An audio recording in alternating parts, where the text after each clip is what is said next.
So welcome everybody, and Sharon, over to you. Hello, everybody. I hope you can all hear me well. If you can't, please raise your hand, then we're good. So I've been asked to do the introductions. And for those who uh, came in after Gaetan did his opening remarks, welcome to the Tri-Cities Green Drinks meeting on Zoom. Before we start our meeting, I would like to acknowledge that we are meeting on the unceded territories of the Coast Salish and Stolo peoples. It's important that we do these acknowledgements when we meet because of acknowledging the land that we are on. Uh, there are a lot of thanks to go around to the people who work behind the scenes to get this going. Elaine, Kathleen, Gaetan, Ev, and Mark are some names that I know. If I've left anybody out, Gaetan will pass on our thanks to them at the end. I want to make sure everybody gets proper thank yous. I know a lot of work goes on behind the scenes to get meetings like this to happen, particularly during COVID. And so I'd like to thank them for all their hard work. As I said earlier, this meeting is being organized by Tri-Cities Green Drinks. Green Drinks is an international organization that has chapters in over 50 countries. I went and looked it up earlier today, and I started reading through all the countries, and I was blown away by the reach of this organization. The local Tri-Cities Green Drinks group was first created in 2008 as one arm of activities of the Tri-City Green Council, which was founded to keep municipal governments accountable and lobby for green infrastructure, green bylaws, and environmental best practices. Our local Green Drinks group began as a casual, unstructured group for like-minded people to get together and discuss all things environmental. They quickly learned that inviting speakers and experts engendered more participation and drew more people to their monthly events. Although they have moved their meetings to various places in the Tri-Cities, they found their home at the Gallery Bistro, which unfortunately burned down and was not only for losing a meeting space, but a big loss to the community. With that loss, and because of COVID-19, this is their first virtual gathering, and it's incredible to see so many people on. So now I would like to, unless there's any questions, good. I'd like to go on to introduce the guest speaker because he's, from what I read, he's a pretty incredible guy.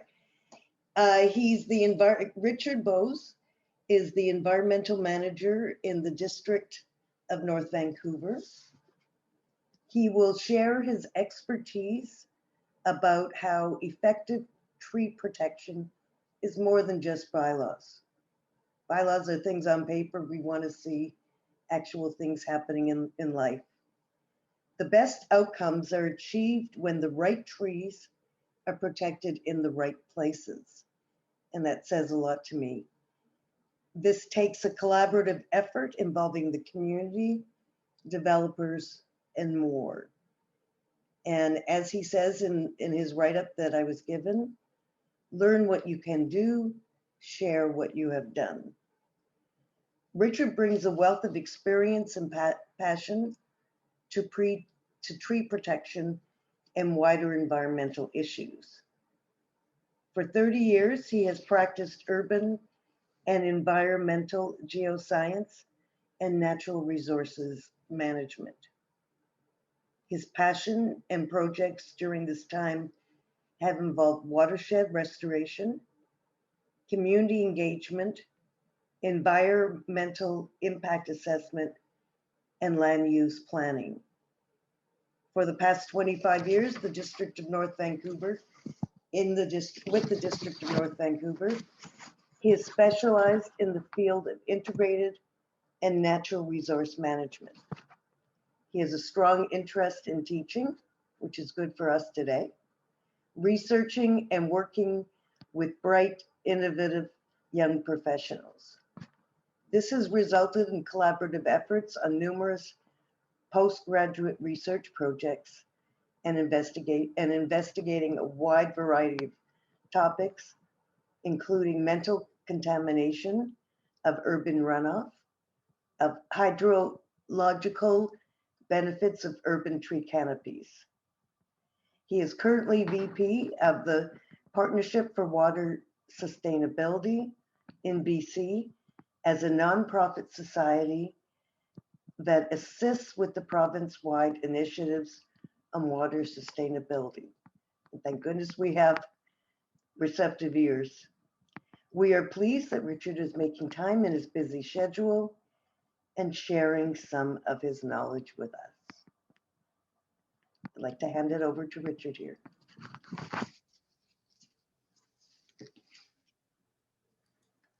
Good evening, everyone. Thank you for having me. I would also like to firstly acknowledge how blessed and fortunate I am to be speaking with you on the North Shore of Burrard Inlet on the unceded lands of the Squamish, Tsleil-Waututh, and Musqueam First Nations people.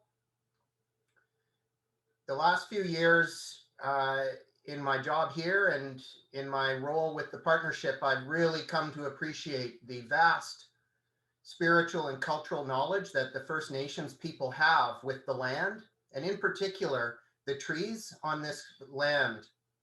And I'm astounded at the way I can listen and learn and take little things into my role, both at work and at home, regarding the trees that populate our land. So without further ado, I'm going to get on with the presentation here. I'm going to just ask Gaetan for permission to share my screen so I can get on with the information and material that I'm going to be able to talk with you tonight. Yeah, we're doing that right now. And I encourage everybody to go at the top of your screen on the top right. There's it says view, choose speaker view, and you're going to see Richard and his slides much better. Richard, you're now the host, so you should have screen sharing powers. I'll ask you to relinquish that after you're done. That would be just fine. So I'm hoping everyone can see the screen with the discussion title. I'm going to cover a lot of material tonight. I've got my tea with me to lubricate the throat, as I'm sure we've all not been talking a lot lately. So if I could either use the chat feature to record your questions or write them down on a piece of paper. I find that as I get rolling, the information is coming. I'll provide enough breaks and stops, but write your questions down. And then near the end, if we want to go back to a certain slide, I can do that. And then at the end of the presentation, all the material's been presented and we can just have a really great open discussion. So if that's okay with everyone, I'm going to get underway. So firstly, I want to just let everyone know what I'm not going to be doing tonight, and that is telling anyone what to do in regards to their community, their setting, or things like that. You know, I've been at this a long time, and it doesn't work. And that's why the statement that was made and given at the beginning of the presentation, the right tree in the right places, you will really come to understand and see what that means. Okay, I am. Oh, there we go. Okay, so I'm lucky enough to work with a team of 5 people. This is us here. One of the mantras I do and bring every day to work is if you don't love what you're doing, you've got to really think twice about it. And so if we can have fun like we're doing here on a Halloween day, it makes everything work better. But in the boxes, you can see the makeup of our staff group. We have 2 professional biologists. We have a very specialized certified arborist and forestry specialist.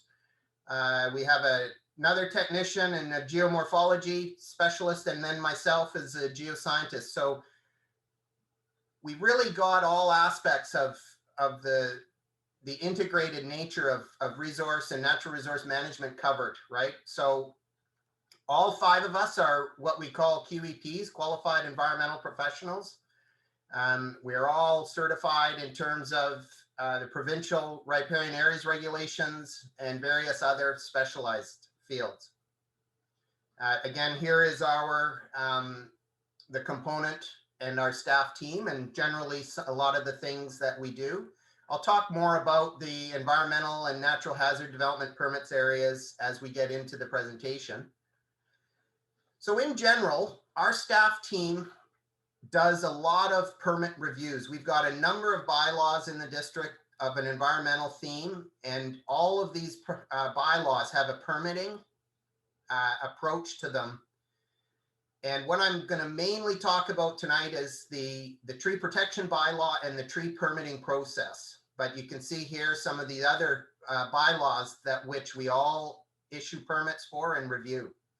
Our staff team conducts hundreds and hundreds of inspections each year, ranging from inspecting tree barrier fencing to pollution prevention, pollution inspection, and those kinds of matters. Education outreach is a big part of our job, and we also do a lot of work for our own internal infrastructure projects. And again, I forgot to mention bylaw enforcement also plays a very significant role in the work that our staff team does.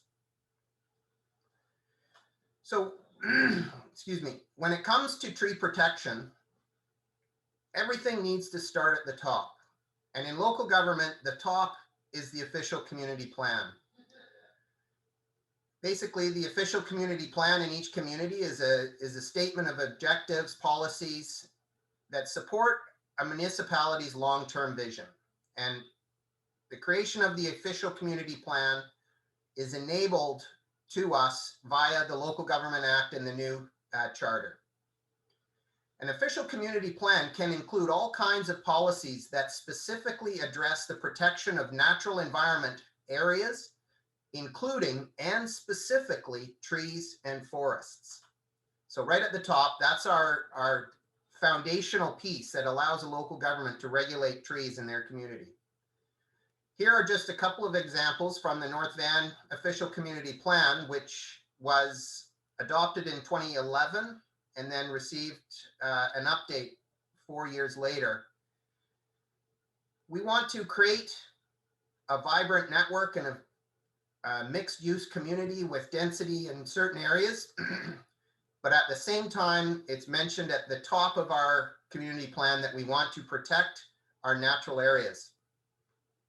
We want to also conserve the ecological integrity of our natural environment, while at the same time providing diverse opportunities for both development, park, and outdoor recreation.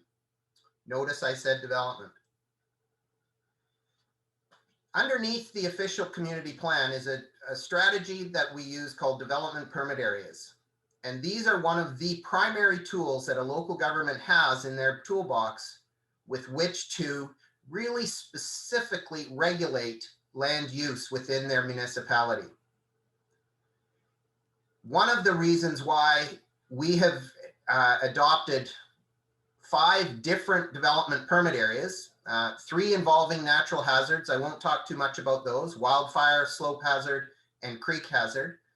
And then we've got 2 environmentally themed development permit areas. One is involving our streamside and riparian areas. The other is our natural environmental areas. So all the other sensitive areas that aren't covered in an aquatic or a riparian environment. One of the things development permit areas do, and what we do in particular here at the district, is we use these tools to help us follow and adhere to our tacit responsibilities in regards to federal and provincial legislation. Things like the Wildlife Act, Species at Risk Act, Migratory Birds Act, things like that. These development permit areas, what they do is they bring together the broad corporate strategy that links how council has directed staff to go about working with the community as the community grows and changes. Important in the development permit areas are guidelines. And what the guidelines do is they provide more certainty on the desired approach for doing work or development within these certain development permit areas. And one of the key points here at the bottom of this sentence is our guidelines and development permit area policies include exemption statements for homeowners that make decisions around the use of their land that involve less impact. So what that means is that if a development or a project takes a certain approach, the requirement to obtain a development permit is exempted. For example, a new home construction project on a riparian area, if the new home follows our streamside setback requirements and the guidelines, they do not need to obtain a development permit from us. So again, it's a little bit of an incentive on making decisions that involve less impact. One of the other important things associated with the development permit areas is that once a development permit area for a property is issued, it establishes the expected condition of that property or land going forward in time. And so what that means is that it's a gradual restorative based approach in which each time a property owner needs a permit, there's an opportunity to make incremental improvements on ecological and, say, for example, tree protection on that property. Development permits are registered with the title of the land, so it's always able to go back in time and have a look at what that expected condition of the land was at the time development permits were issued.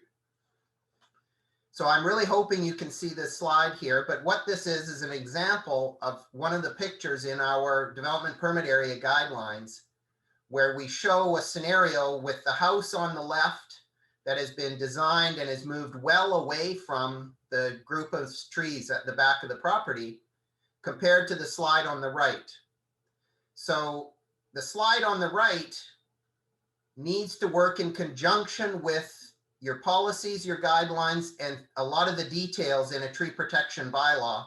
And we'll talk a lot about this in more detail later, but it's our tree bylaw that introduces a definition for critical root zone and actually requirements for critical root zone protection.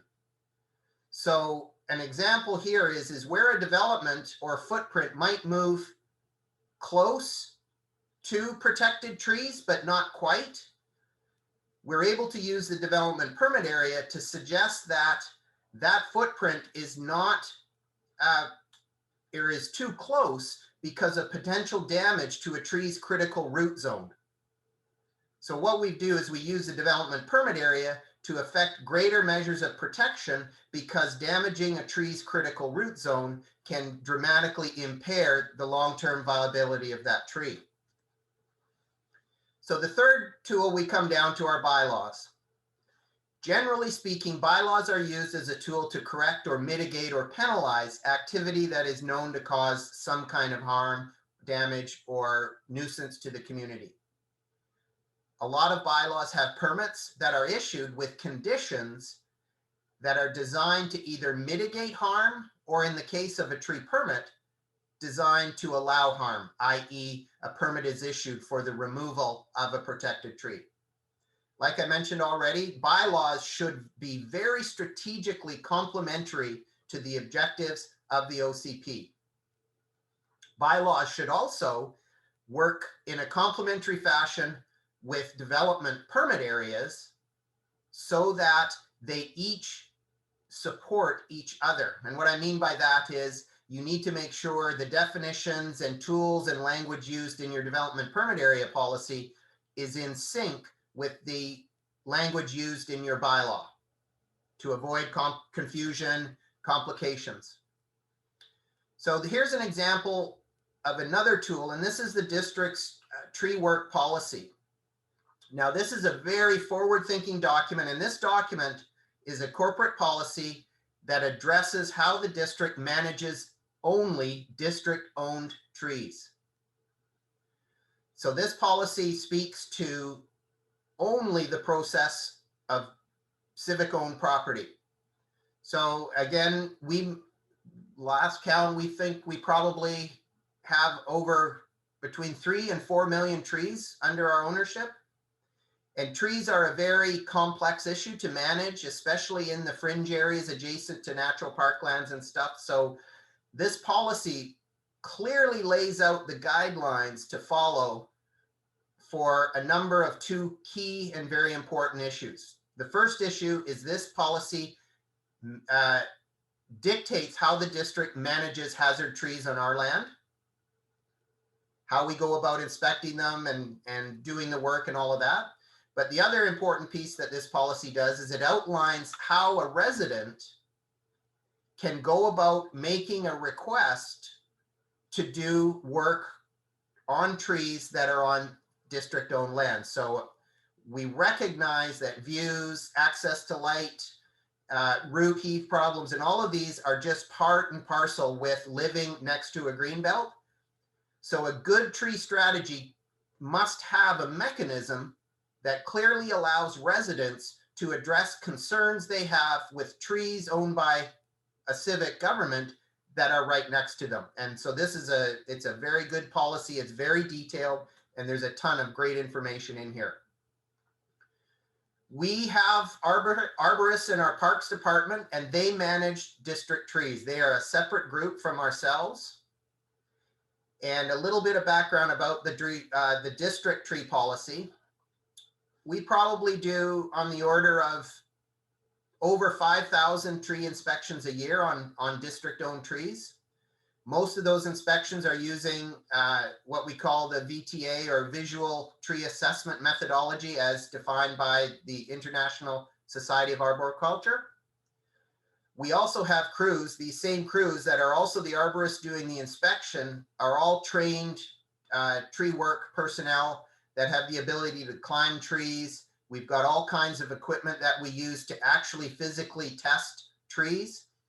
Quite often it's hard to tell if a tree has a wound or has decay. So if we need to climb the tree to look at it and come up with a plan that saves the tree, that's all part of our methodology.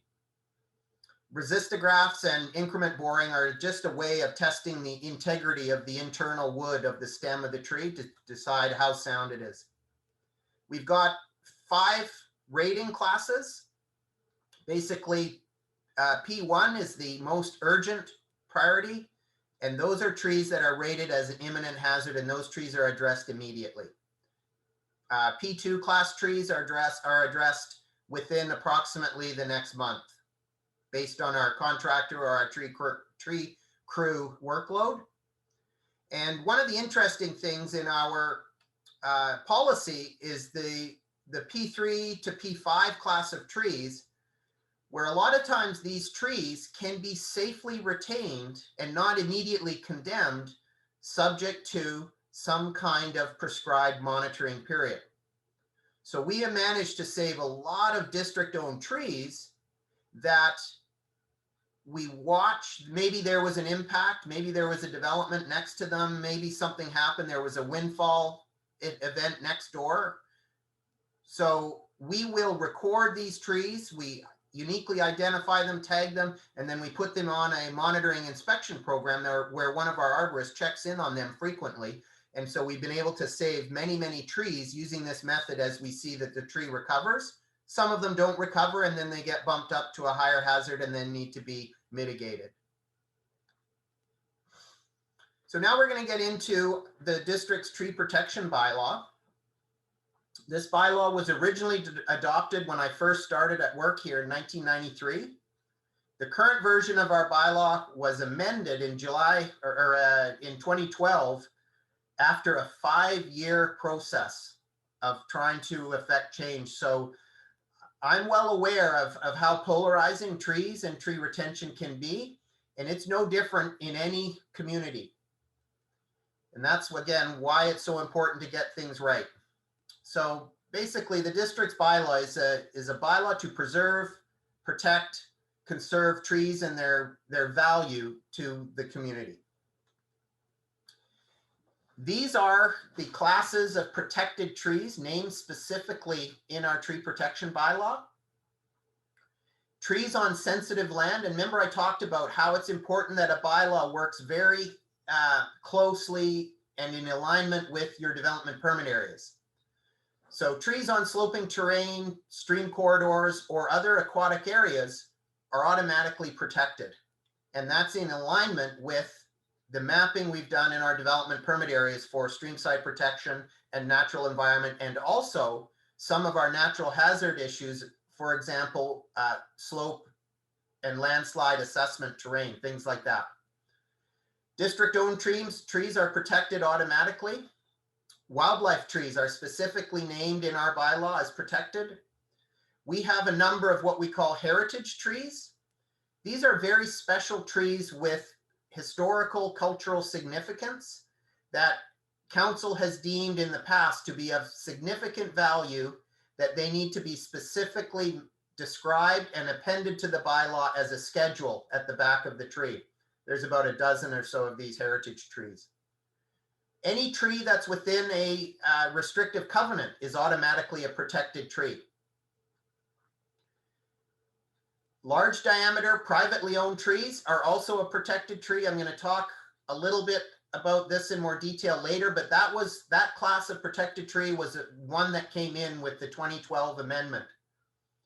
Another interesting thing about our bylaw is when we issue a permit to remove a protected tree, or a homeowner affects a project and they are required to plant trees as part of their development, those replacement trees are actually defined in our bylaw and are protected.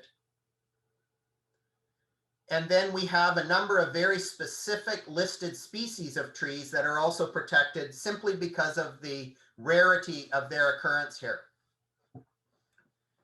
So the second thing the bylaw does that's very, very important, it has a whole list of very technical but to current standard definitions. And these are just a few of the definitions from the bylaw. I've already talked about critical root zone. So in our bylaw, we actually define what a critical root zone is, and we actually identify the requirement to protect the critical root zone of a tree. And there's actually a bylaw fine that can be issued for damaging the critical root zone of a tree. So what that's done is that's greatly increased the area of space for which tree protection is needed. We've also defined the crown of a tree, and we use that definition because the ISA has set very specific standards on the amount of pruning and crown thinning that can be done safely to not impact the long-term viability of a tree. So in defining the word crown, we can then issue very precise and specific conditions on a permit. For example, this is a permit to crown thin this western red cedar to no more than 45% or things like that, right? So that's where that definition is used. Cut is the term used to basically define the act of damaging a tree. We've also got a very elaborate definition for damage, because what we found originally is that trees were getting damaged in all kinds of ways that were not originally covered in our bylaw: poisoning, spiking and things like that. So damage, our definition of damage covers all of that. Deposit, and I'll talk a bit more around the movement of soil in relation to tree protection. So we've actually defined the word deposit in our tree bylaw, which means the act of placing materials in and around or on top of a critical root zone of the tree. So again, speaking around what is needed to actually protect a tree, placing soil or impacting the surface cover on a tree's critical root zone impairs that tree's ability to metabolize nutrients and water. So that's what damage or deposit comes in. We've also defined drip line for a number of reasons to help us identify the critical root zone, but also as a means for establishing generally where a tree protection barrier is needed to go. Tree protection barrier again is defined. This is just a picture of an arbutus tree. So this is a species-specific protected tree listed here in the District of North Van. Just generally because of their rarity, you see these along the coast and Indian Arm. This is a very important tree, the Pacific yew tree, a very ancient and long living tree, incredibly rare and becoming even more so as the effects of climate change are being felt upon our urban forests. We protect wildfire trees, or wildlife trees, sorry. So this is the general definition of the wildlife tree taken from the Wildlife Act and the provincial government materials. So, you know, we specifically identify and define these trees as protected. These are some examples of heritage trees. These are a couple of old 120-year-old trees on the Municipal Hall grounds at District Hall. And so these trees are specifically listed as heritage trees in the bylaw. So in terms of generally protecting trees, in order for a tree that is not on district land to be classed as a tree and be afforded protection, we define that tree as needing a diameter of more than 10 centimeters, measured at 1.3 meters above the natural grade. That does cover public and private property. The exception is that we don't use the 10 centimeter threshold for district-owned trees. There's an application form needed, and an arborist report is required for removal, pruning, and for the designation of hazard trees. Permits generally come with a replacement tree requirement, and that replacement is generally directed by staff. And I'll talk a little bit more about, it's not just as simple as one protected tree out, three replacement trees. And I'll talk a little bit more about why that is. We take a 125% security on the entire cost of the replanting program. And we're very particular in this. This doesn't just include the cost of the tree from the nursery. It covers labor to put it in, soils, growing medium, and all these things. And that's why we take 125% of that cost to ensure that the tree work or the tree replacement work gets done. So we'll require a permit. If a tree is on private property greater than 75 centimeters in diameter, that's what we call one of these large diameter trees, and I'll go into that in more detail. But here the next two items relate to our development permit areas. So basically, if there is a tree that is within 15 meters of the top of bank of any of our stream, the tree is protected. And same with the tree on sloping terrain, as we've identified in our slope hazard development permit area. And I hope you can kind of see the graphic on the right, because this is a picture from our informational material that shows all of the various scenarios that a homeowner can come across when they are asked to actually measure the size of their tree. So we like to do things like this. We made it fairly easy when it comes to hazard trees. We've got all kinds of information that allows residents to deal with us directly on an obviously hazardous or dead tree.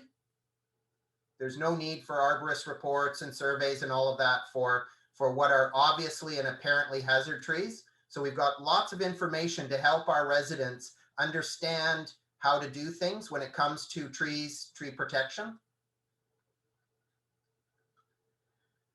We do and deal a lot with the certified arborists and reports. And as with any QP or qualified professional reliance model, it's important that staff that are reviewing these reports are very current and knowledgeable in ISA standards and methodology, because there are very specific prescription and details around what is generally prescribed methodology when it comes to trees. And there are many arborists now that aren't that familiar with these methods and are not overly competent in providing the correct kind of information that we need to process a request for a tree permit. One of those qualifications is what we call a TRAC, which is basically a tree risk assessment qualification. So that is a standard that a certified arborist can choose to apply for and then obtain in addition to being a certified arborist. So one of the things we do is that if a homeowner thinks a tree is dangerous and it's on their property, not only do they need a certified arborist report, but that arborist must be TRAC qualified, because the TRAC methodology is very specific in how an arborist assesses and defines risk and hazard to a particular tree. And it's a numerical model, and we look very, very carefully on that. We obviously need owner's consent on the tree permit application, and we deal a lot with rental properties where the rental owner or the rental occupant wants a tree removed, but the owner may not be aware of things like that.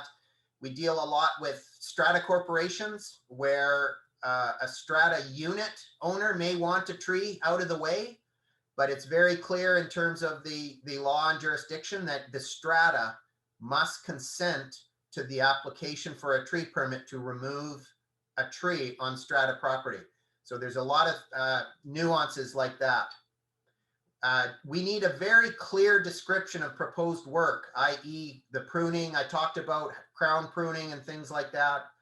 We always require a site plan that shows us very clearly the location of the trees. And we also ask for a description of how the work is going to be done, the cutting and removal methods and how much. We will also ask an arborist to provide very detailed prescriptions for tree retention. A lot of times a permit will come with a request to remove certain trees associated with development, but we will then also ask the arborist to provide details required for the retention of other trees on the property that have been identified as being retained. We might ask for many, many other kinds of reports from other qualified professionals. Engineers or geoscientists might be required to address conditions on tree removal regarding sloping terrain. We might need some forestry input in regards to interface fire, wildfire assessment work. And we might also need some biologist input when it comes to streamside protection, nesting surveys, and other protection of natural environment features. These kinds of reports are all commonly asked for in conjunction with requests for tree permits. And local government is fully enabled to ask all kinds of details and information in conjunction with a bylaw that deals with trees or other environmental features. We will very often require a replanting plan as defined or prescribed by a qualified environmental professional, because many times we want this restoration plan to cover a specific need that particular area might have in common with a property next to it, some green belt or natural areas that are also next door. So we might want and have some very specific direction. Now, I kind of mentioned we have some discretion around the permits. Trees that are obviously dead, we are not overly bureaucratic about that. A homeowner can send us a photo, an image via email showing an obviously dead tree. We will issue them a permit at no charge and get it out to them literally next day.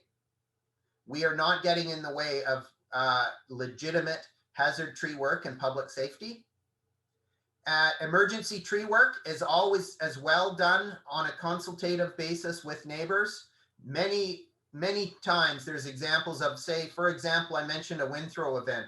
A tree might fall down and it might have 2 or 3 other trees hanging up there that it's brought in. That kind of work is done immediately and then reconciled after the fact. So now we're going to get into this issue of the large diameter tree, which I'm probably certain will generate a lot of questions and comments near the end. So a large diameter tree is a tree that is only on private property, but is not within any of the other protected tree definitions, i.e. it's not in a riparian environment, it's not on sloping terrain, it's just a very large tree on private property. So in 2012, council had asked staff to make some changes around this item. And what they wanted was, they wanted a way to avoid the complexity of staff following the bylaw as it was written at the time and denying a permit to remove a healthy tree simply because it was just too large. And so what happened in 2012 is we came up with what we felt at the time was a suitable replacement or policy amendment, that we created this new class of protected tree, but we said that these permits for these trees will not be withheld, subject to appropriate replacement. So the replacement mechanism that was written into the bylaw comes as either a three new replacement trees or 1 new replacement tree. And the difference in numbers comes with the size of the lot. We have many 33-foot size width lots here, and putting 3 new conifer trees on a 33-foot lot and expecting them not to come into conflict with use and wires and utilities was unrealistic. So we reduced that ratio down to 1:1. The other thing we did is we included a fee or a compensation fee where a homeowner can choose not to put any trees back at all. And they would then pay the district this fee of $540 that the district uses, collects in a fund, and affects tree replanting on district lands in other locations. And that's what we call this compensation fee. So here's an example of the large diameter tree category. What we're talking about here is one of the other replacement conditions to this category where we wanted to try and incentivize or encourage residents to maintain a 20% tree canopy on their property. So what we've done is we said, if you are removing a large diameter permit tree, but still maintaining a 20% tree canopy on your property, you don't have to do any replacement. The idea being, we felt homeowners might maintain their canopy almost like a small silvicultural project. One tree gets too big, they might wait for a bit, remove that one, plant one more, but manage the canopy on their property in accordance with that 20% threshold.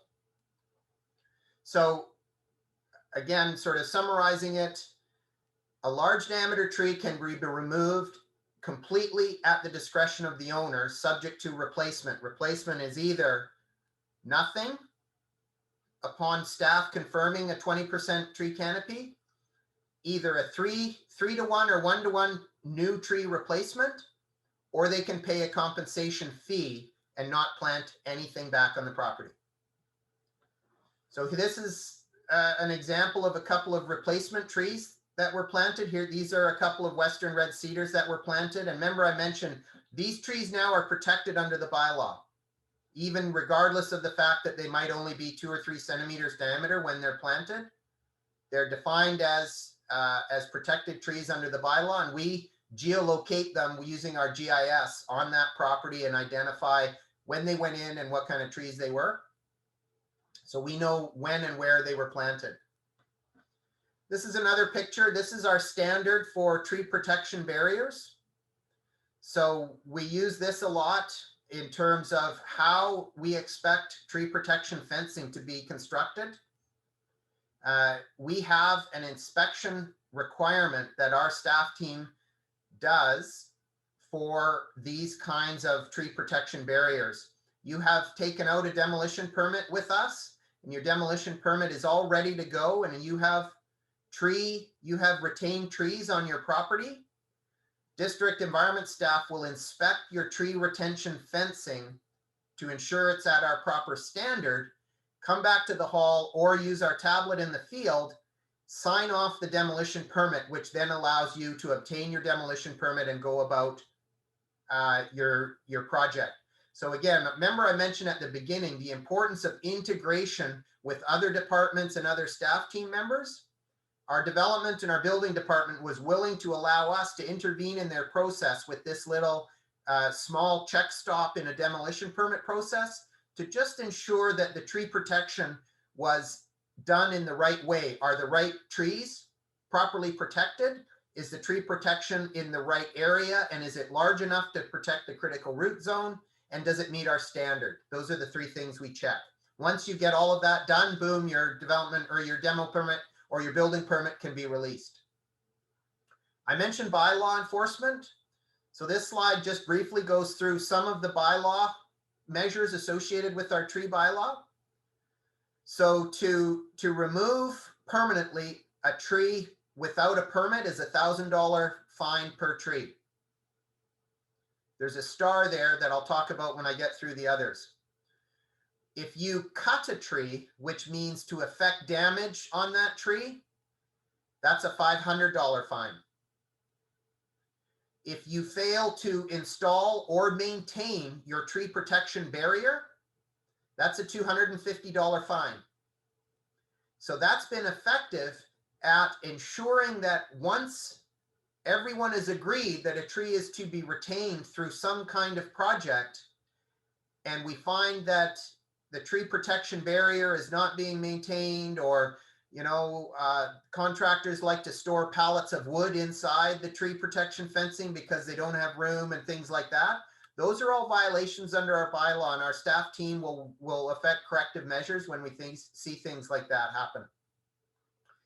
Again, retained tree or a replacement tree, damaging or cutting those trees are subject to $500 fine per tree. So the one thing that I mentioned about the $1,000 fee, that is the highest fee a municipality can levy currently in regards to a municipal bylaw or a municipal ticketing violation. The issue that comes with this, though, is that ourselves and many other local jurisdictions have put a bylaw adjudication process together. And what that does is that allows a person that's received a ticket to go through a very quick and speedy arbitration process that is heard by a retired judge or court person. So the issue with the $1,000 fines, they are not subject to the arbitration process. So what that currently means is that if we issue one of those tickets and it goes unpaid, we're forced to go to collections and or invoke litigation to try to collect that money. So that's a problem. Whereas the 500 or less, those are all handled through our bylaw adjudication process, which is much cleaner and simpler. So I talked a little bit about soil permits, and this is another very, very important example of integration amongst both our team, but the other departments. We have a bylaw that triggers a permit for the removal, import, or export of a certain volume of soil from a parcel of land. So one of the things that our staff team does when we get an application for a soil permit is we will have a look, we will use our GIS and our air photos, we'll use the application process to ensure that the process of removing soil from the property doesn't damage protected trees. As we can see in the example here, I'm not sure if you can see it, but there was what looks like a driveway and retaining wall excavation project that has dramatically undermined a really large cedar tree that happens to be leaning out over a roadway. And so in the end, this particular tree, the owner had no intention really of removing this tree. He relied on a contractor. The contractor came and got a soil permit. The soil permit was issued, but they in effect damaged this tree so badly that the homeowner was then faced with paying to have it removed because of the damage to the critical root zone. So it's really important to have that integrated approach. Oh no, I'm stuck now. Things were going so well. Oh, here we go. So one of the very subtle nuances that I'm going to spend a bit of time talking now are conflicts with other legally binding and valid policies within a civic environment.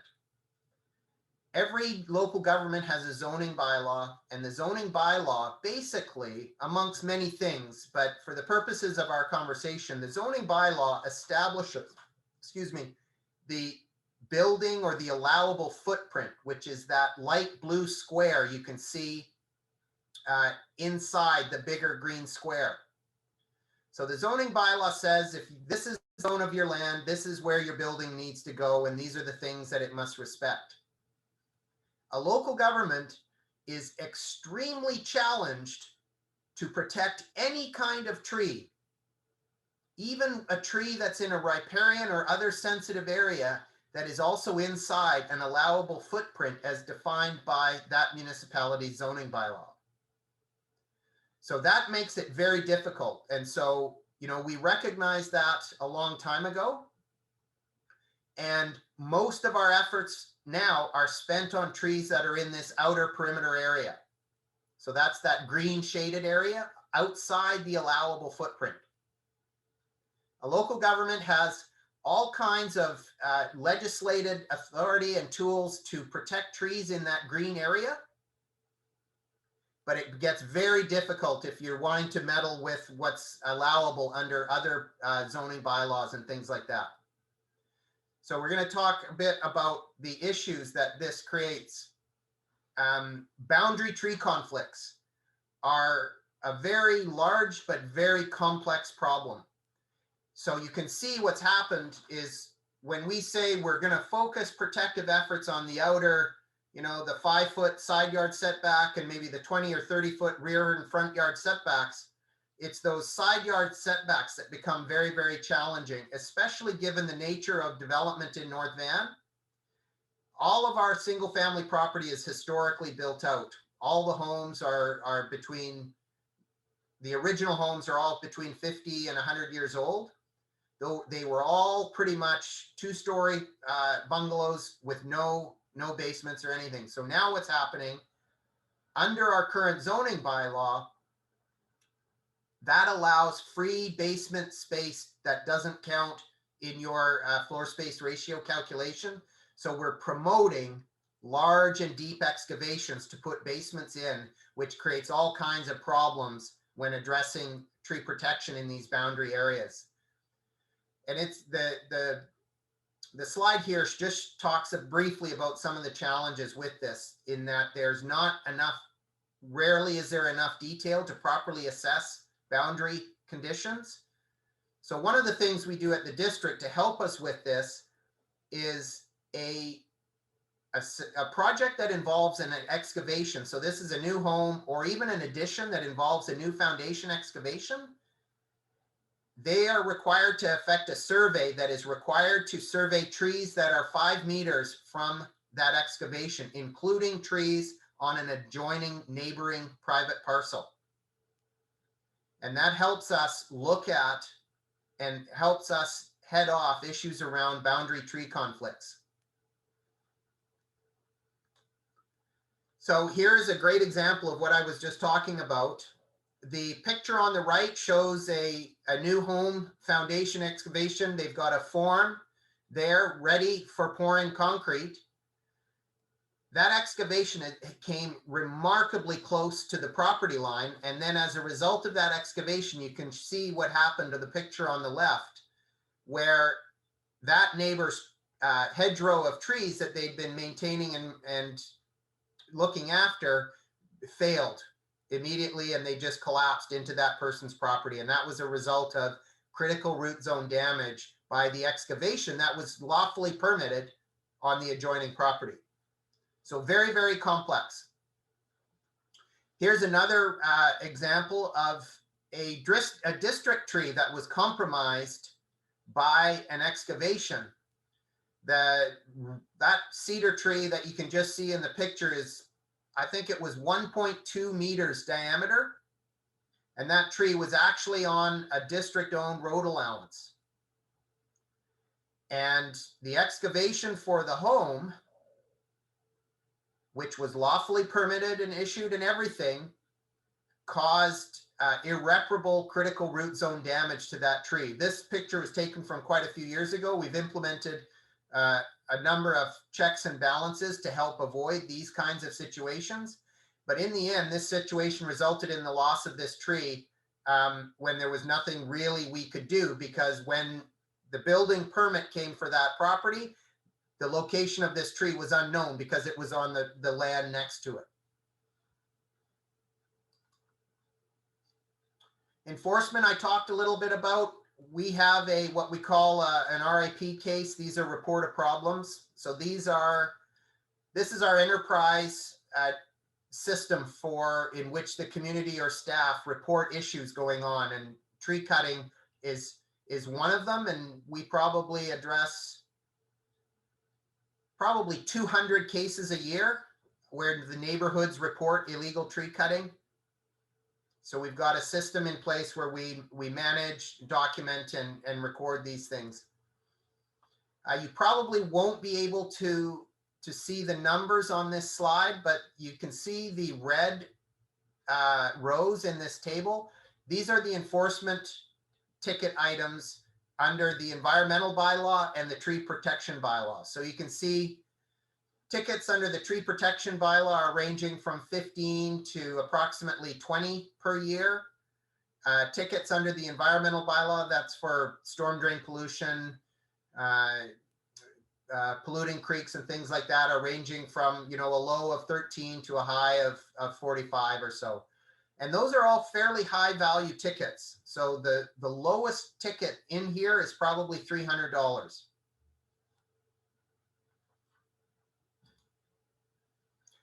So now what I'm quite excited and happy to be able to share this particular piece with you. This is a brand new project that you will be kind of pleased to know that you're the first group that I'm sharing this project with outside of the district.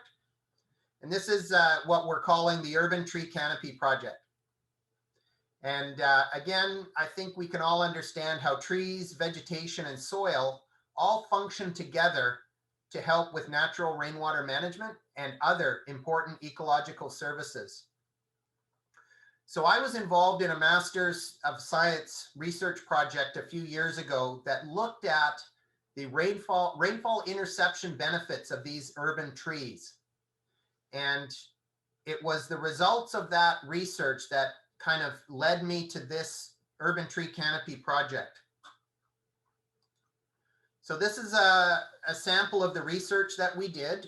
We installed over 60 of these stations underneath a variety of trees across the district, and we actually measured the rainfall that fell through the canopy and was collected in our rain gauge.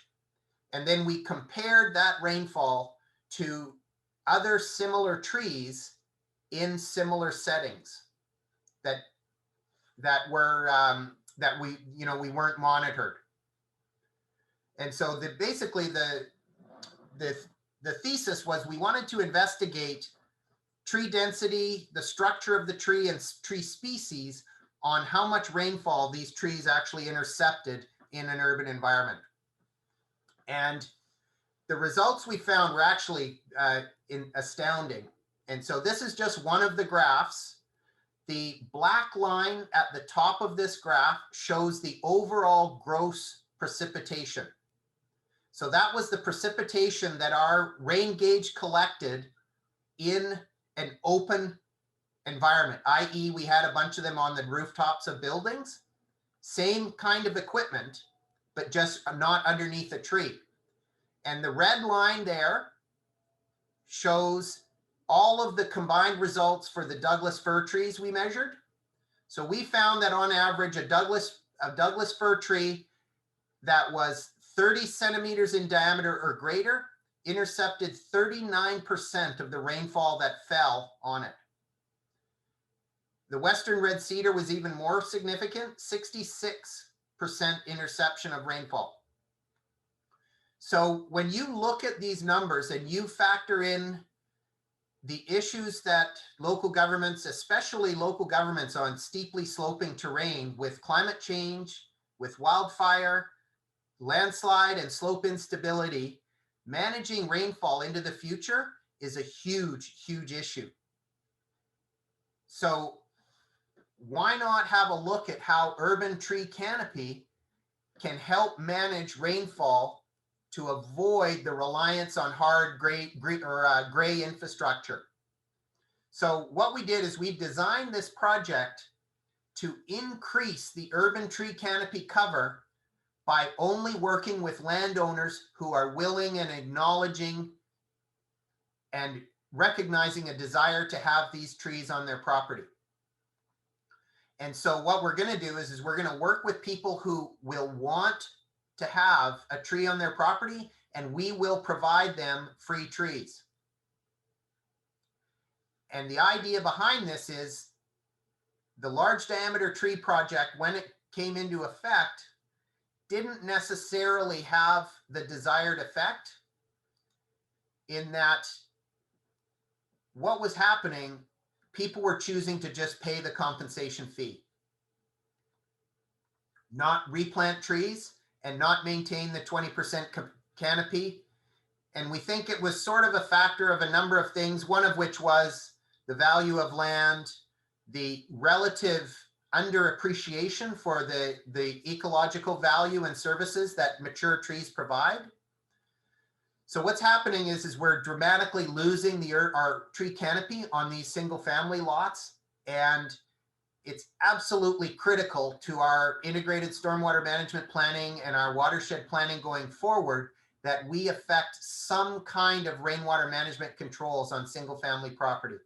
And that is not an easy task, believe me. So what we decided to do was, why not work with homeowners that want and are ready to embrace these trees? So what has happened is, since 2012, our environmental compensation fee account has ballooned. It's over $100,000 right now.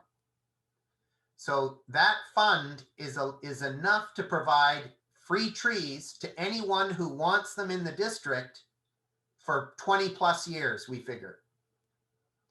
So we're going to unveil this project modeled a little bit after a similar project in the city of Vancouver. Hopefully it's going to come out this fall, where we're going to ask residents to register with us, identify their property, the owner's address, what kind of tree they're going to want. We're going to provide a whole range of selection of trees. We're going to provide trees that are only grow this high or this high, if you want a deciduous tree. So we're going to actually have an interactive sign-up process to ensure that the homeowner can get the right tree in the right place, and we will buy it for them. Then they'll register with us. They'll locate that tree on their property using our GIS, and then we'll have a record of that tree, ideally there to maybe even look at some kind of incentive program in the future. We don't know. And again, the problem we're facing is we have more than enough resources and means to put trees on district land and parks, but that's not where they're needed. Trees are needed to mitigate the impact of the hard surfacing that's occurring in our watersheds. the interception of that rainwater that goes to ground-based interflow water that supports stream base flow in the summer, that support fish and aquatic ecosystems. All of that is missing now as our single family land stock redevelops, turns more and more impervious, and we're not replacing this. So we see this urban tree canopy project as a very important part of our watershed restoration and long-term planning going forward. It's also part of our climate change adaptation program as well. This is just sort of an example of what's happening. The two pictures are of the very same lot. The picture on the left shows the lot as it was originally developed in probably the 50s. The project on the right shows a typical new development under our zoning bylaw here in North Van. There were no protected trees on this property at all. There were no permits needed, no tree protection, anything. And so this is the issue that our watersheds are facing going forward, is that this is a pretty significant long-term and cumulative effect on our watersheds and our storm drain infrastructure and all of these things. So, you know, we've decided that we've got to do something quickly, and we're gonna do it by reducing or giving people trees. This is just some data that shows those previous two properties. The original property had a 72% tree canopy before development, and then under our zoning bylaw, there was 0 tree canopy. And the impervious, the hard impervious cover went from 28% to 53%.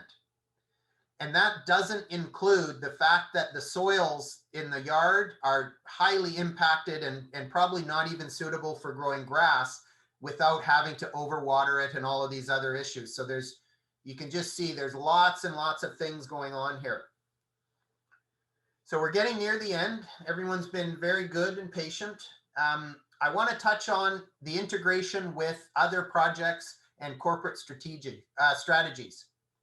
We have a very advanced community wildfire protection program in the district.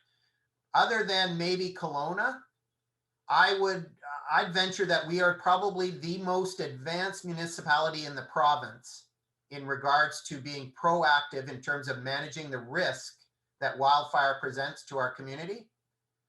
We've done so much work on this, and what I can tell you is that I'm really happy to share with you that our expertise, our experience and knowledge is telling us that healthy, green, and mature biodiverse forests are very wildfire safe. So much so, in fact, that our wildfire protection strategy actually promotes the replanting of certain tree species and herbaceous shrub layer plantings, because a vibrant green understory is it's like a wetter moisture blanket on the forest floor that actually really prohibits or restricts the movement of fire or the risk of fire. And so generally this slide shows how we go about our wildfire prescription and our treatment. We retain things that are ecologically important: coarse woody debris, high value wildlife trees, deciduous trees, and healthy mature trees are all retained in our project. What we do though is we reduce the overall stand density. And there's probably many examples in the Tri-Cities of historically logged and managed forest that has regrown back in what we call a monoculture unmanaged stand, where we've got trees that are all the same species and all the same age, and they're overly dense, very limited understory or shrub layers in there. That's a hazardous forest. So we will actually do silviculture, cut trees down, the unhealthy ones, the small ones, to open the canopy up to promote light that allows us to grow this herbaceous layer in there, which we know is fire safe.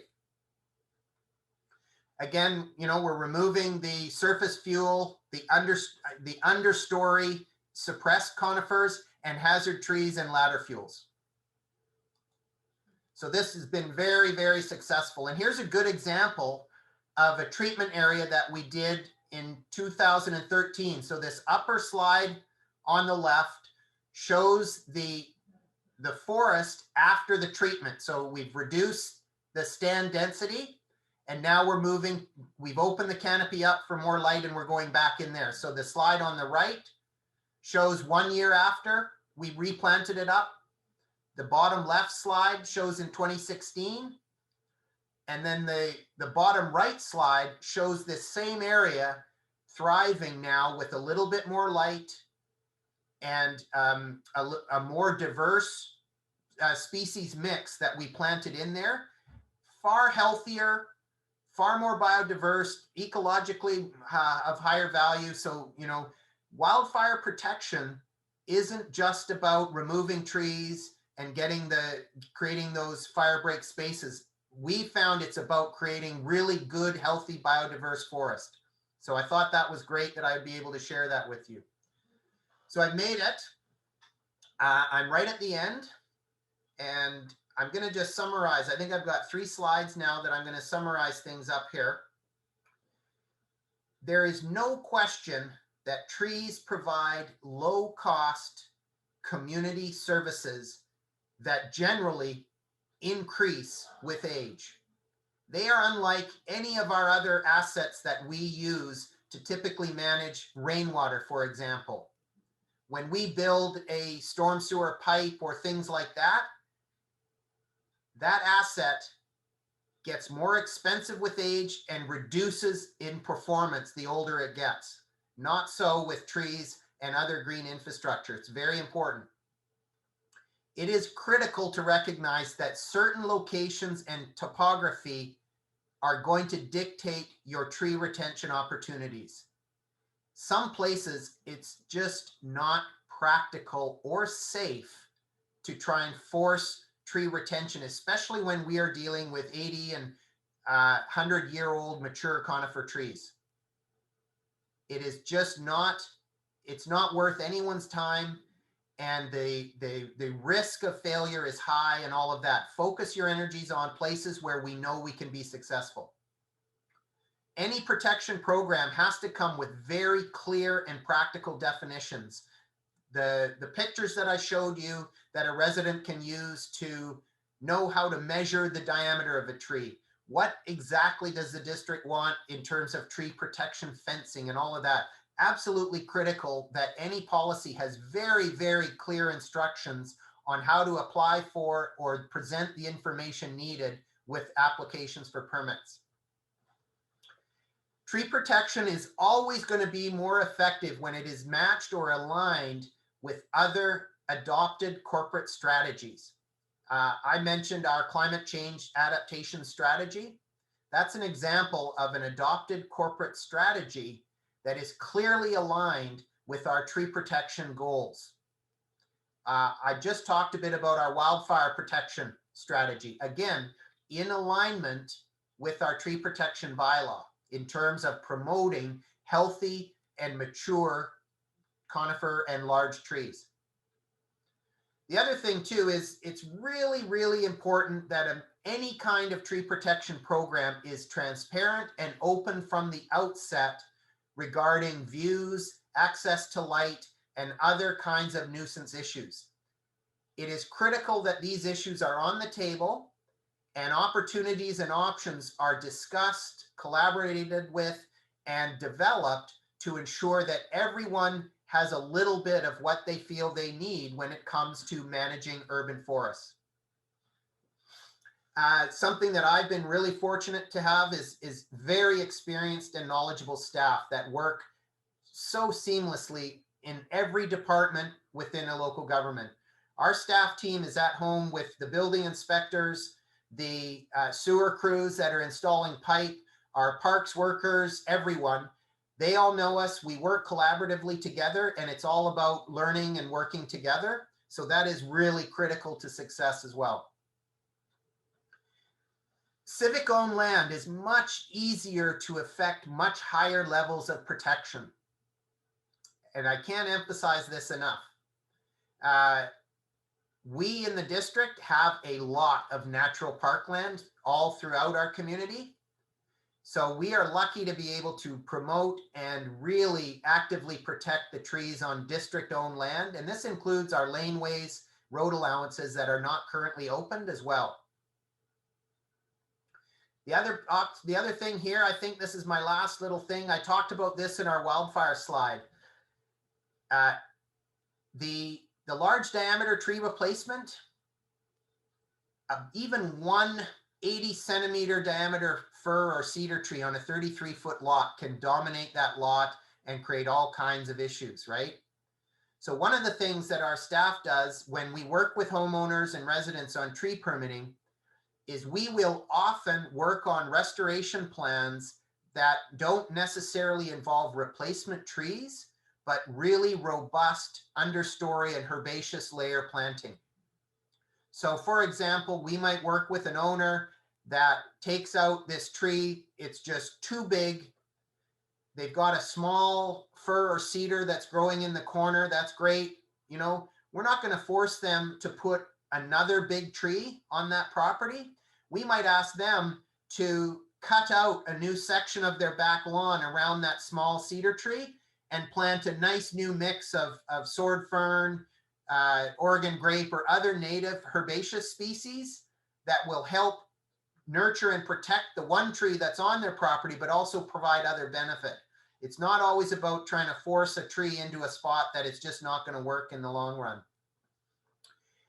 With that, I think I've managed to bust through all of it nonstop, and I'm really quite excited to have a discussion with everyone and then see what kind of dialogue we have. Thank you very much, Richard. Thank you. Before we go to Q&A, I should introduce myself. My name is Gaëtan Royer, and I'm with City State Consulting. We have new premises in a new office in Port Moody, and we want to make it available for select groups, volunteer groups, community groups to host events. And we're making available our facilities, physical facilities, as well as our Zoom services and storage space for people to store things like the recording that's being taken tonight. Thank you, Richard, for an outstanding presentation. One comment in the chat area was that District of North Vancouver is very progressive, probably the most progressive regarding trees. So before we go to Q&A, I'd like to remind everybody to use the chat. I posted one question, which is, please share your best takeaway from the presentation tonight. You can still do that as we go through Q&A. At the bottom of your screen, there's one of the tools is called reaction. If you click on that, you can raise your hand and we're going to recognize you for questions. Mark is with me and he's been noting questions. Do you want to start with a question while people raise their hand? Yeah, sure. The first question's from yourself. The question was, what is the best thing that your city does for trees? I think we've come a long way, but I think we're slowly coming around to value trees as a green infrastructure asset. We are recognizing that even when it comes to rainwater management, trees do the same thing as an underground detention system, as other kinds of gray infrastructure that's being installed all over the place. We can do the same thing with trees. So I think now across many and most of our departments, we are recognizing that. And we're hearing from all across our district around ways we can incorporate trees into more aspects of our infrastructure and work and the things that we do. So I think just the recognition of the value that trees have in our community is probably one of the things we do really well now.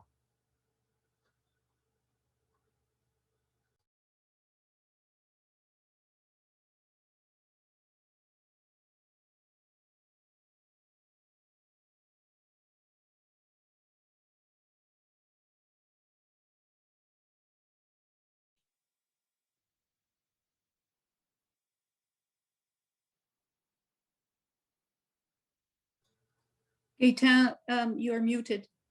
Yes, I couldn't hear. Go Can ahead. can you hear me? Yeah. Paul, this question was from Paul Lambert. This question was from you, and let us know if you feel this question was addressed. But if a single-family home is taken down to build a new one, and there are a number of trees in the original property, what rules and guidelines apply to the construction of the new home? Paul, do you think that that was answered, or do you want him to still address it?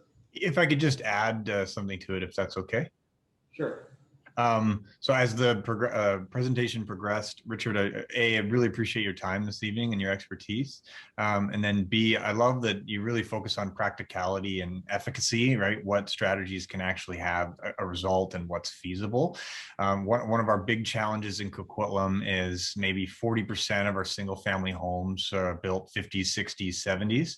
And so a lot of these were similar to some of the ones on your slide that had a very significant tree canopy, and they're starting to be redeveloped in the last 10 years at a pretty significant rate. And so I guess what would be the single most effective strategy in terms of trying to keep some of those large trees? Because I know a number of people on this call I've spoken with previously. The big concern is that another 10 years goes by and we're going to lose a very high percentage of our tree canopy that existed kind of around the year 2000.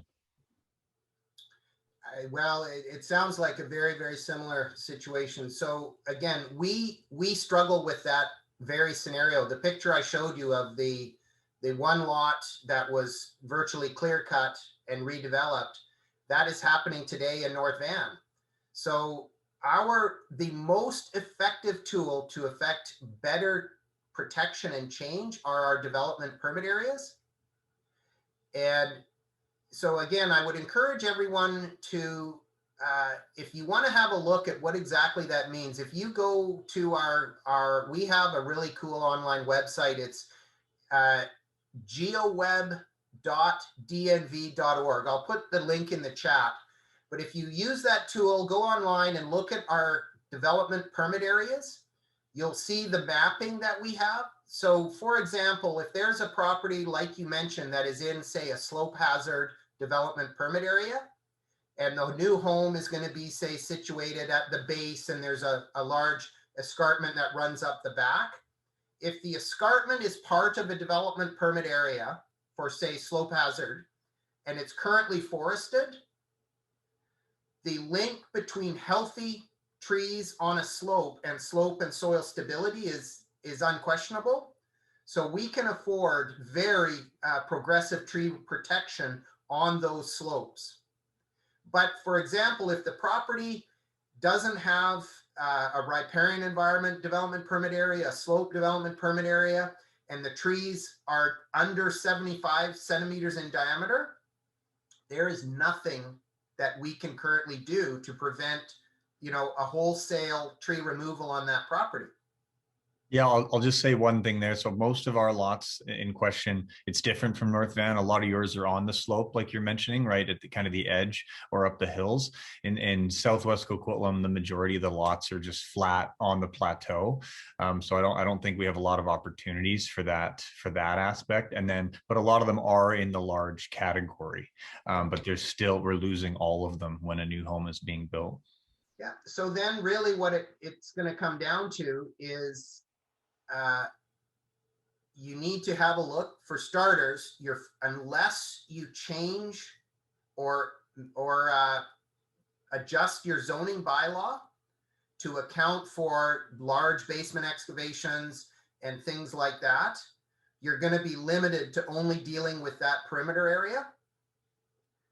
And so what you really need to do is, as a council, probably find a way that it's incredibly difficult, but find a way that the community can agree on a certain threshold on the kinds of trees everyone might feel comfortable protecting under a certain scenario, right? But remember the point that I made around establishing expectations for view and access to light right away and up front. Because as much as the community that recognizes ecological services and benefits of trees, access to light and views are a legitimate private property and issue in regards to the ownership of a property, right? So all of those issues have to go on the table, and some kind of collaborative process takes place in which the council will direct staff to come up with some ideas to look at this kind of as a possibility, but be practical about it, right? Yeah. There's no point in protecting a whole bunch of trees on private property if your zoning bylaw allows for redevelopment to take place that makes it practically impossible to retain these large conifer trees. We need to remember that many of these large conifers will have a critical root zone that might extend 7 or 8 meters out from the trunk of these trees. And these large trees in particular, damage to that critical root zone can really affect the stability and long-term health of that tree. So you really need to be careful on how you go about it. It is not easy. We have not managed to arrive on a solution yet, but that's why we're so excited about this urban tree canopy project, because maybe after development, a lot of the trees are gone. As we do our outreach, we raise the awareness on the importance of these green infrastructure assets, and we say, hey, we're going to give you a few free trees. How about that? You know, we want to start out by working with people who are the early adopters. Yeah. That's great. Thank you so much for that answer, Richard. Appreciate it very much.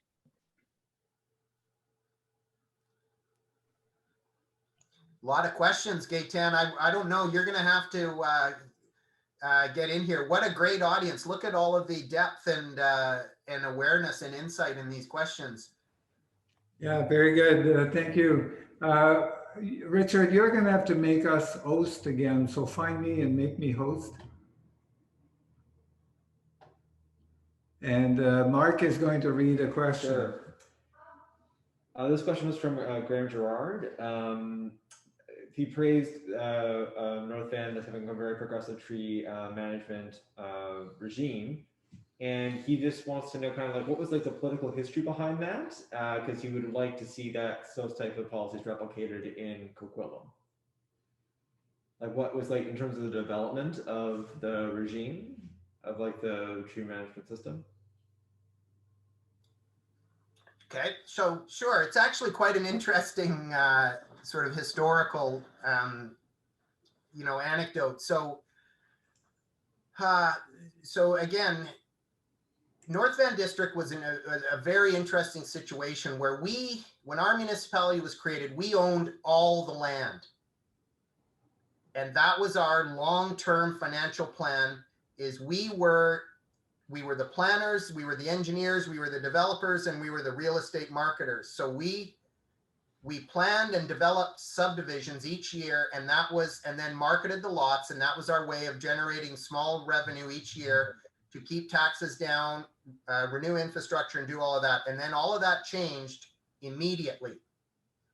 When a council got in and they got the quorum and they got to referendum, and the community rezoned and dedicated all this land to park. And so it was just prior to that, a citizen committee was formed, and this committee was given the mandate of coming up with a prioritized list of the top 30 or 40 items required by the municipality to ensure that we were preserving the integrity of our natural systems and our environmental and ecological sensitive areas. So that task force was struck. They met for 2 or 3 years. They produced a report, and the first item on that report was we need an environmentally dedicated staff person. And that was at the time, that was when the district hired the very first manager of environmental protection services in BC for sure, if not anywhere else. And that was the first recommendation. The second recommendation was the development of a bylaw to regulate and issue permits to help correct or mitigate damages associated with land development. And that's when our very first bylaw was enacted in 1993. And that bylaw covered trees, the movement of soil, and protection of our aquatic areas. And that was the genesis of that. And again, so this is another good important point to make for our for the other people in attendance that are either on council or staff. We wouldn't have gotten anywhere if our bylaw and our program wasn't cost neutral initially for the first start of things. The permits and the work we do generates a significant amount of revenue for the municipality. We're issuing 300-400 tree permits a year, probably 200 soil permits, permits for work on the waterfront. The development permit area and reviews we do now are in the 200 to 300 category. And the fees for each of those permits all range, you know, from say $100 to $500 or $600. So initially, the fact that the Environmental Protection Program was able to generate revenue that was in a way able to self-support the staff and the ongoing programs, that really created a solid footing in which to get the program started, generate some momentum.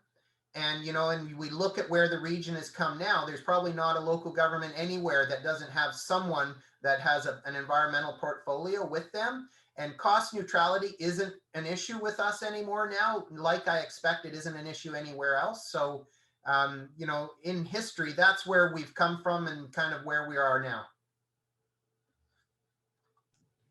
Yeah, at this point, I'd like to introduce someone else. I introduced Terry Towner, councillor in Coquitlam, and Bonita Zerillo earlier. Councillor Zoe Royer has joined us. Welcome, Zoe. Hi, everybody. I'm sorry I'm late. I'm coming from another meeting, but happy to be here and catch some of the conversation. So keep going. Thank you. Thank you, Gabe. Mark, the next question. Sure. Another question from Graham was, are there any municipalities using MIT Treepedia's tool and Google Street View to monitor the change in the tree canopy over time? I'm going to be very honest, and I'm not exactly sure what that even is. Yeah, I'm going to explain. I can explain. They developed a tool that automatically harvests every single Google Street View image that Google takes in a city, and it breaks it down to detect, at least as viewed from the street, a percentage of the, I guess, above the eye line. So what would be in the sky, and develops an average percentage of the sky that is hidden by trees and foliage. And because Google redoes their street views very frequently, you could use that as an ongoing tool to detect change, particularly in neighborhoods that are constantly being developed or really quickly being redeveloped. Okay, so I understand. So I think we've gone significantly better than that. Again, because of the natural hazard issues we faced, but also, and I'm going to say that much of our technological progress has been driven by our environment group.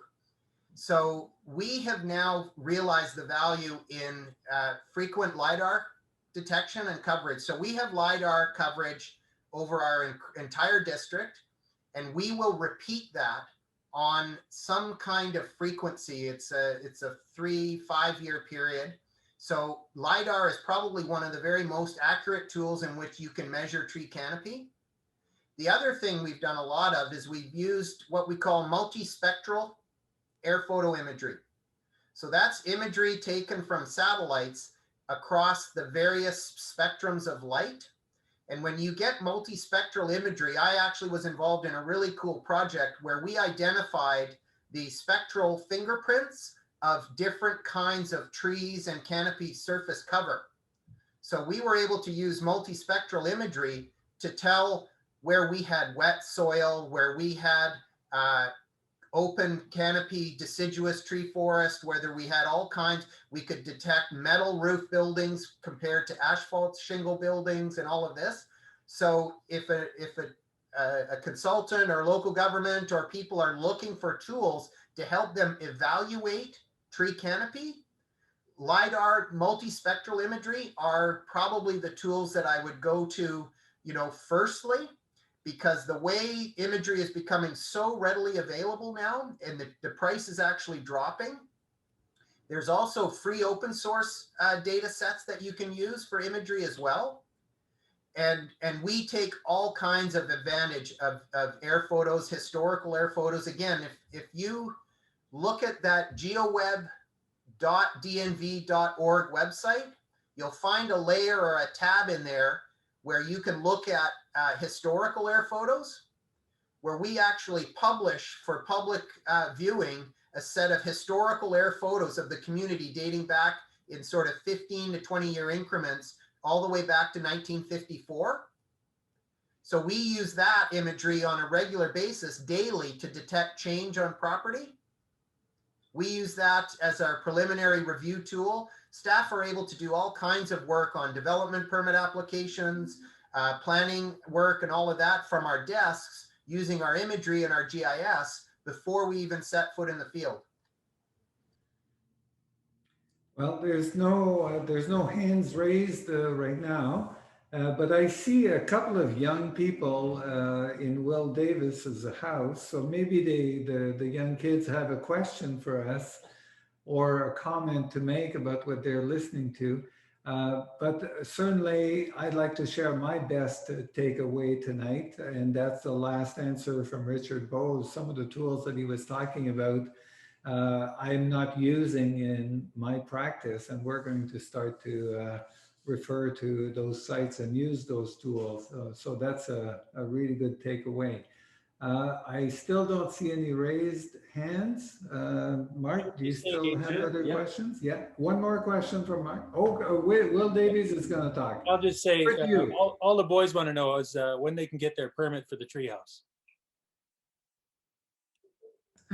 All right. And I guess Richard can't really answer that one, so we'll. Well, just make sure they're not putting a bunch of nails into any kind of a protected tree. Yeah. I'm gonna have to send Tony over there. Nancy asked, can you tell us a bit more about replacement trees?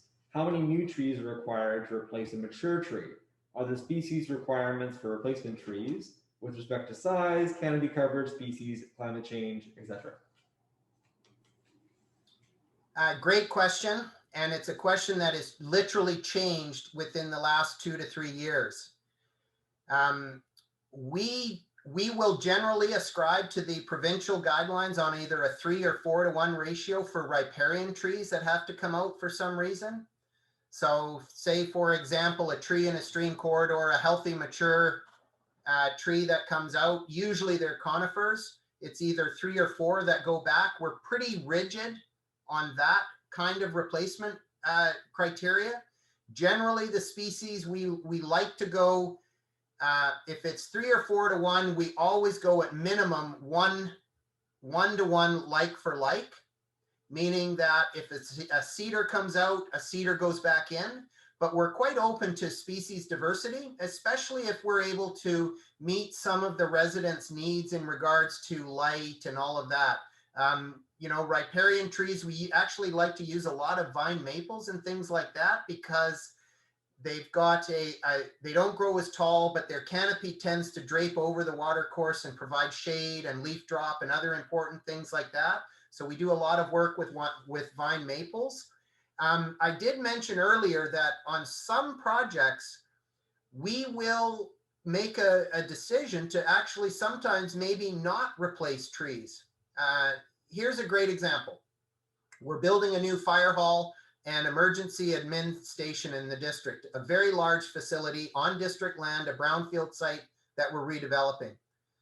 We needed to take out, I think it was 2,000, sort of suppressed second and third generation alder trees, some cottonwoods, a few firs on that, but 2,000 trees. They were protected trees. The policy says 3 to 1. So there's no way we're going to fit 6,000 trees back in there. It would be unhealthy, impractical, and would actually provide to be ecologically detrimental to the area.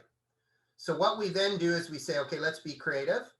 let's work with nature and what the area is missing. Is there a way we can work with the Wild Bird Trust across the road and do some work on their property? Can we bring bird boxes and wildlife habitat structures as compensation back onto the portion of the site instead of planting trees? I.e., let's find places for roosting for raptors. Let's put bat boxes in to encourage bat hibernacula, I think the word is. I learned that word the other day. So certain areas, we are not fixed to that replacement if we don't feel it makes arboricultural sense to jam a whole bunch of trees in just for the sake of meeting some number.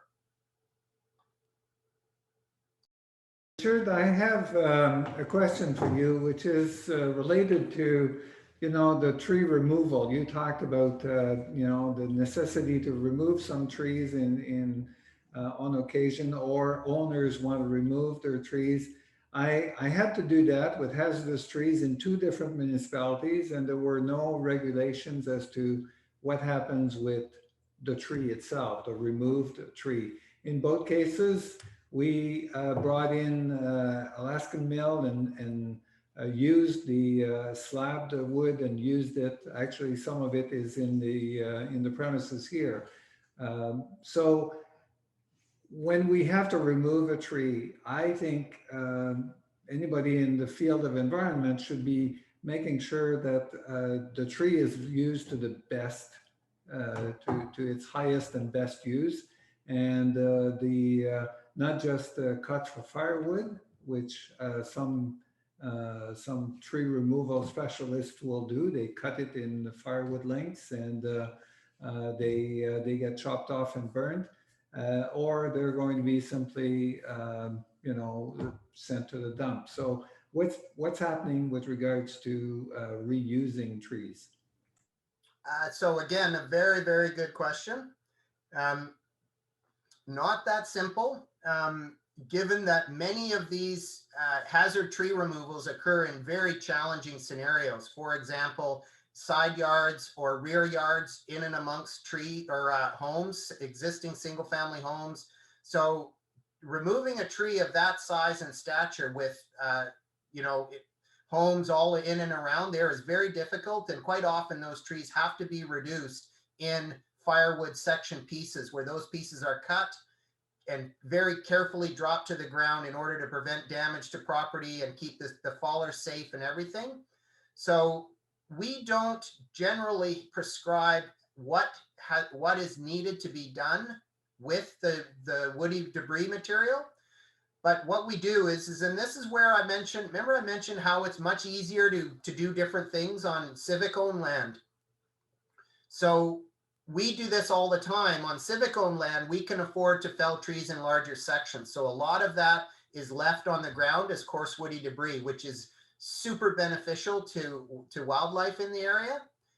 So that's one thing we do. The other thing we do is, if we can find a way to leverage the removal of a fir or a cedar tree in conjunction with some excavation work, we've got a bit of a program that we're developing now where we will try and harvest that stem and root ball combined and use that for in-stream restoration work, where we can actually collaborate with the homeowner and their excavation and their machine on site to cut a cedar or a fir tree at, say, 7 meters from base, and then have the excavator pluck that thing out of there with the root ball. We'll bring a dump truck by and we'll throw the whole thing on a dump truck. We'll store it at our yard and we'll use that as woody debris for in-stream restoration work. So, that's another thing we do. One thing we do on private property and public owned land is we do a lot of wildlife prescription trees as well. A homeowner might come to us and said, hey, I've got a hazard hemlock, hazard alder, whatever. And we look, yep, that tree's a hazard. So we would go have a look at the tree. We'd say, okay, we're giving you a permit, which is free of charge, but we're going to require you to wildlife snag that tree, i.e. cut it at 3 meters from base, 4 meters, whatever distance we feel still is safe. And then we'll require that tree to be left as a wildlife snag. You know, alder trees have been shown to be hugely successful wildlife trees for woodpecker wildlife and things like that. And the flickers and other wildlife love those decaying alder trees. They decay, once they've been cut, they decay so fast that the woodpeckers will get in there and use them very quickly. And within probably 5 to 6 years, that tree will have just rotted and become part of the soil profile. So we do a lot of wildlife tree prescriptions like that on private property, but that's it. All right, thank you very much. Thank you. I don't see any hands raised at this point in time. Okay, so we're going to bring this to a close. I was asked by Elaine to take a snapshot of the image, but she said I need to offer people to turn off their camera if they wish before we take a snapshot. So I'll give you 2 seconds to find the button and turn the camera on. Yeah, thank you. This is great. We'll wait a little bit more.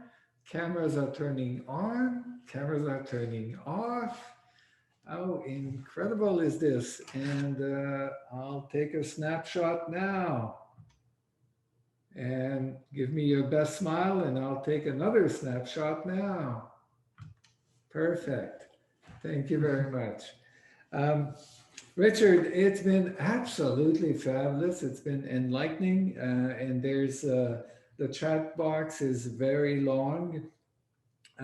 We want to thank again the people who've organized this evening. Elaine Willis, Kathleen Wallace-Deering, Mark Ozak, who's with me here tonight, and Yves Gauthier, who helped to organize.